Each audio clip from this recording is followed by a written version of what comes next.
Yang saya hormati Rektor, Wakil Rektor, dan Sekretaris Universitas Indonesia, Ketua, Sekretaris, dan anggota Dewan Guru Besar Universitas Indonesia, Ketua, Sekretaris, dan anggota Senat Akademik Universitas Indonesia, Dekan, Wakil Dekan, dan jajaran pimpinan Fakultas Ilmu Pengetahuan Budaya UI, Ketua, Sekretaris, dan anggota Dewan Guru Besar FIB UI, Ketua, Sekretaris, dan anggota Senat Akademik FIB UI, para dekan, wakil dekan, dan pimpinan sekolah di lingkungan UI, para ketua departemen dan ketua program studi di lingkungan FIB UI, sejawat dosen Fakultas Ilmu Pengetahuan Budaya, dan fakultas-fakultas lain di lingkungan UI, keluarga, teman, undangan, serta hadirin yang saya muliakan. Salam damai sejahtera bagi Ibu, Bapak, dan saudara sekalian yang hadir secara luring maupun daring dalam acara pengukuhan Guru Besar Fakultas Ilmu Pengetahuan Budaya Universitas Indonesia pada hari ini. Perkenankan saya menyajikan pidato pengukuhan saya sebagai Guru Besar Ilmu Susastra pada Fakultas Ilmu Pengetahuan Budaya UI dengan judul Dari Kajian Sastra ke Kajian Budaya, Humaniora dalam Perubahan Zaman. Ibu, Bapak, saudara sekalian yang saya muliakan, pada awal tahun 1980-an terjadi suatu peristiwa yang mengguncang pondasi epistemologis disiplin-disiplin ilmu dalam humaniora.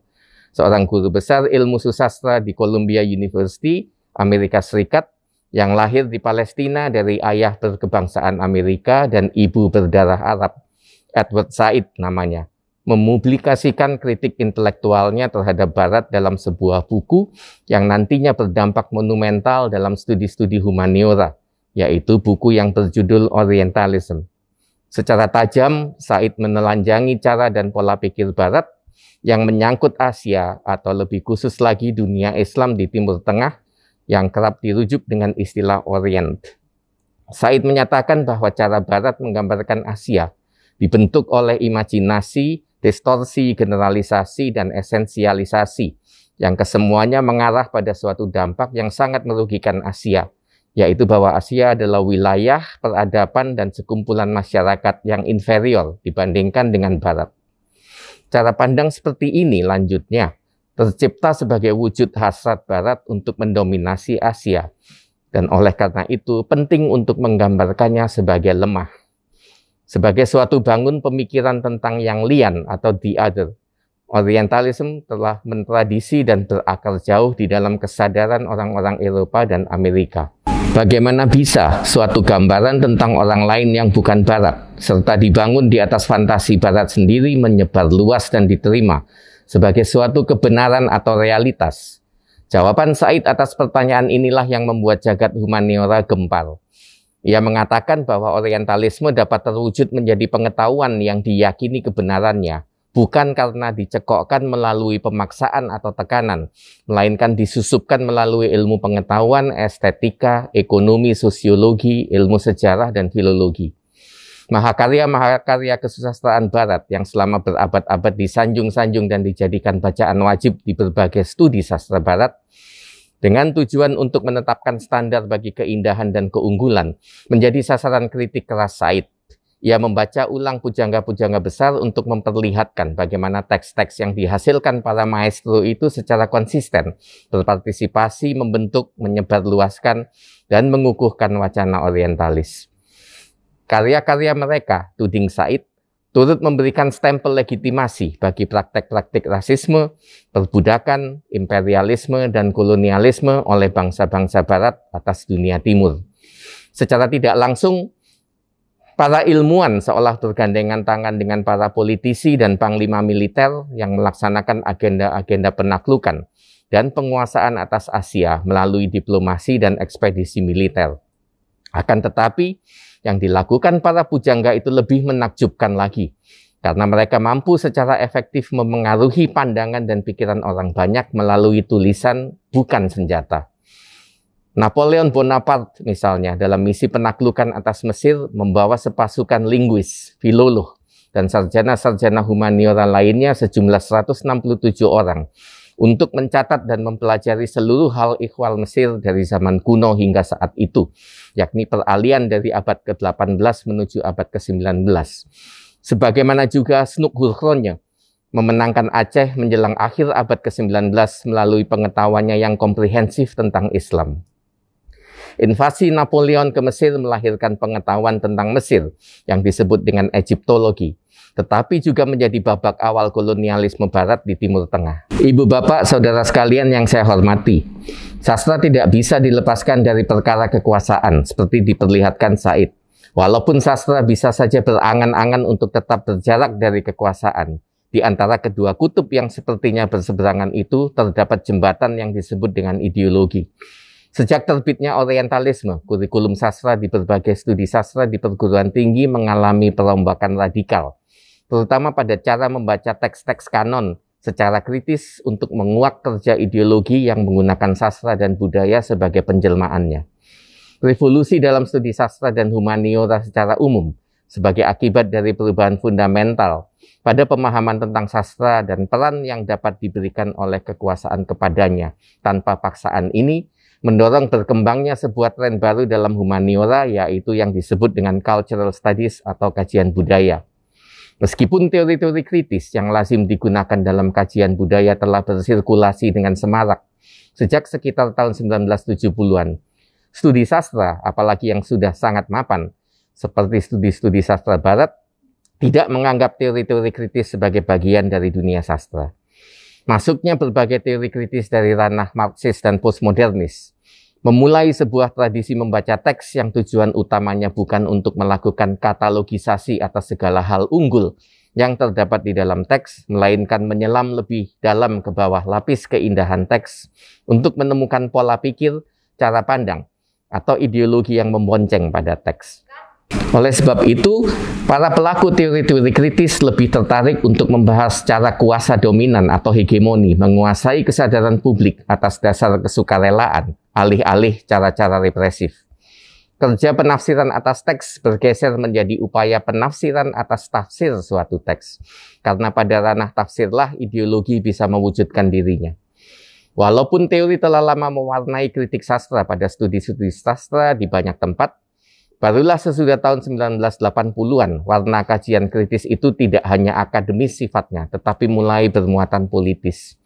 Di banyak fakultas sastra di Barat maupun di luar Barat, kurikulum pelajaran sastra berubah secara cukup signifikan dan memuat kemampuan untuk membaca sastra tidak hanya dengan kacamata lama yang disediakan para filsuf dan pemikir Yunani klasik, Prancis, dan Amerika, tetapi juga mendayagunakan respon kritis yang datang dari ilmuwan-ilmuwan non-Barat yang negerinya dulu merupakan koloni Eropa.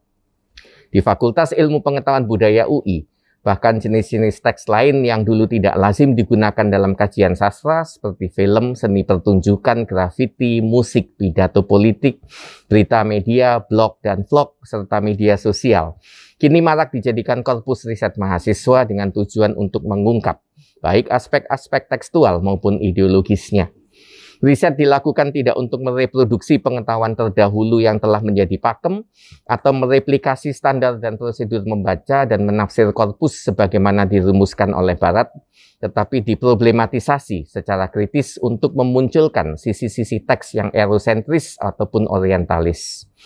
Ibu bapak, saudara sekalian yang saya muliakan, masuknya teori-teori kritis ke dalam kajian sastra dan budaya tidak hanya menarik minat dari segi bagaimana teori-teori itu membongkar modus operandi kuasa hegemonik dalam membentuk kesadaran, tetapi juga karena membukakan kemungkinan-kemungkinan untuk melakukan resistensi atas hegemoni tersebut. Dengan demikian, selalu ada peluang untuk mengubah status quo dengan cara menawarkan alternatif-alternatif bagi terjadinya perubahan sosial.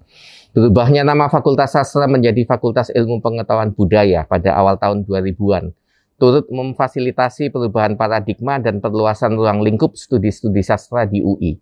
Kini isu-isu hegemoni, resistensi, negosiasi yang melandasi relasi kuasa antara kekuatan wacana dominan seperti kapitalisme global, transnasionalisme, dan neoliberalisme dengan kelompok-kelompok yang terpinggirkan atau terdampak olehnya telah nyaris mendominasi kancah kajian budaya pada Departemen Ilmu Susastra di FIB UI.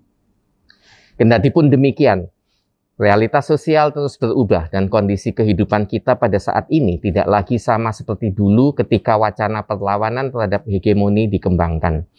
Meskipun di mana-mana ketimpangan sosial, ketidakadilan, serta peminggiran masih terus berlangsung, dan humaniora tetap perlu merespon permasalahan-permasalahan sosial tersebut, kita kini juga berhadapan dengan gejala-gejala baru yang terbukti memiliki dampak luar biasa bagi kelangsungan tatanan sosial dan kehidupan sehari-hari kita.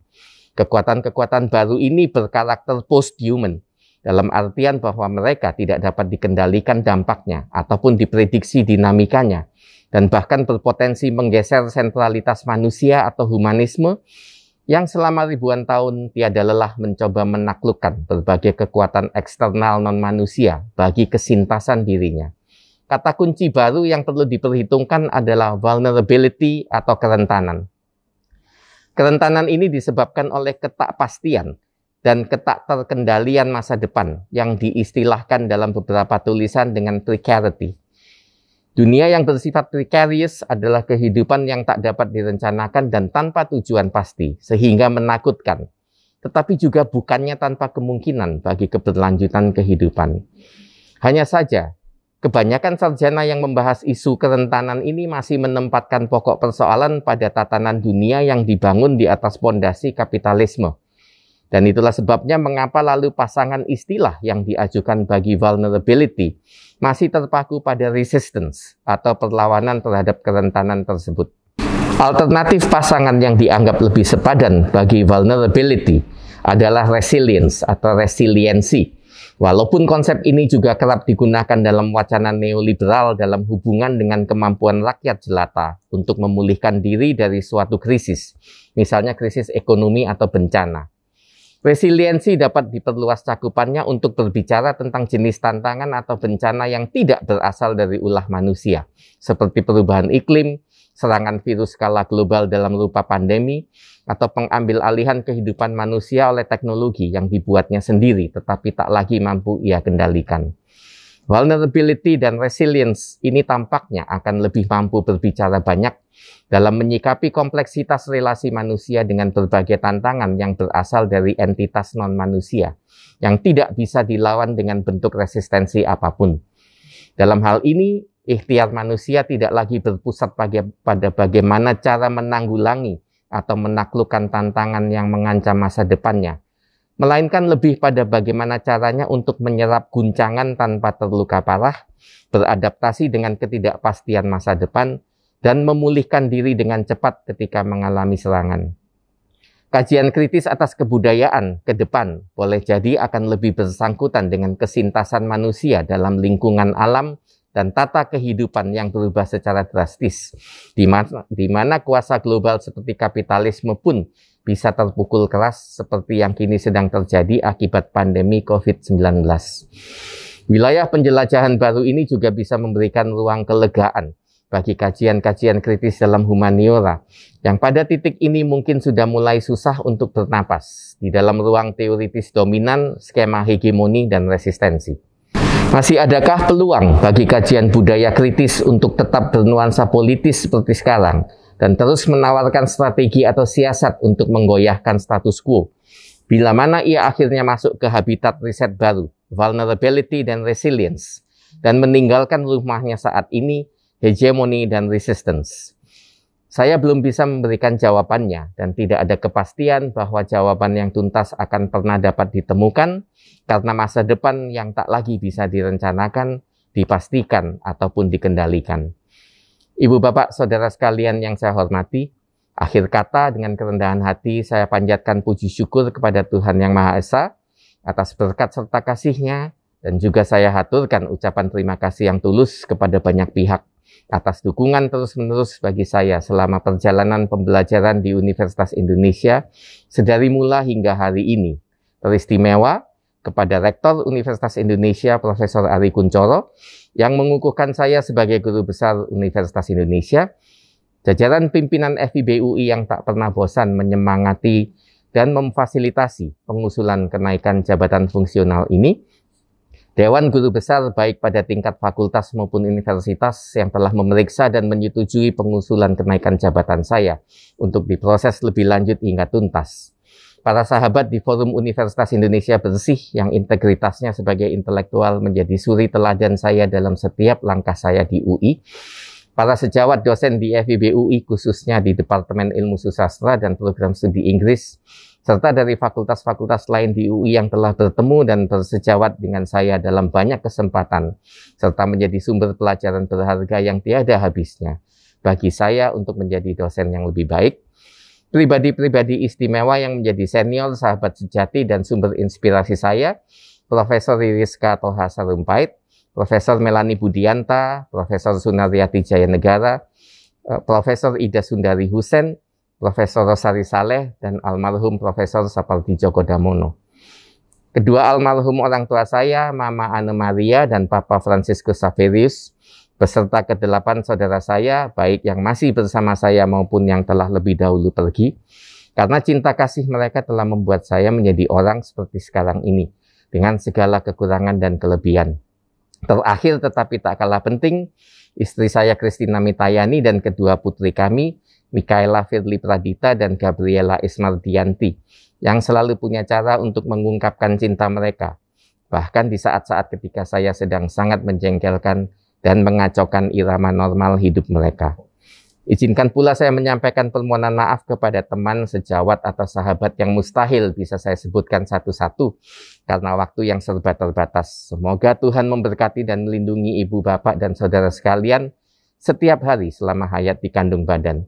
Terima kasih, salam sehat dan sejahtera.